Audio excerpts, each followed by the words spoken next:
കാർഷിക മേഖലയുടെ സമൂല വികസനവും വളർച്ചയും മുന്നിൽ കണ്ടുള്ള പ്രഖ്യാപനങ്ങളാണ് ധനമന്ത്രി നടത്തിയത്. കിസാൻ ക്രെഡിറ്റിന്റെ പരിധി 5 ലക്ഷമാക്കി ഉയർത്തി. കാർഷിക മേഖലയ്ക്ക് PM ധൻധാന്യ യോജന 100 ജില്ലകളെ കേന്ദ്രീകരിച്ചാണ് പദ്ധതി നടപ്പിലാക്കുക.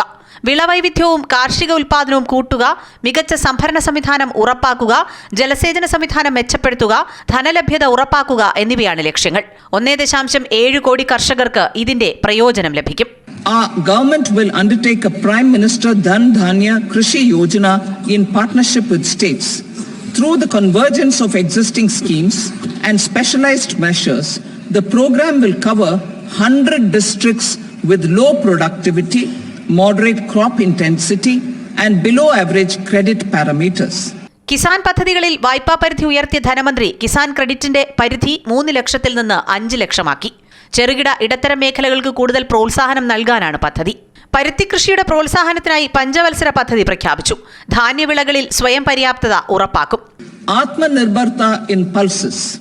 Our government is implementing the National Mission for Edible Oilseed for achieving Atmanirbharta in edible oils. Our farmers have the capability to grow enough for our needs and more. സ്വയം സഹായ സംഘങ്ങൾക്ക് ഗ്രാമീൺ ക്രെഡിറ്റ് കാർഡ് നൽകാനും ബജറ്റിൽ തീരുമാനമുണ്ട്. ചെറുകിട വ്യാപാരികൾക്ക് 5 ലക്ഷം രൂപയുടെ credit കാർഡാണ് നൽകുന്നത്. News desk, Amrita TV.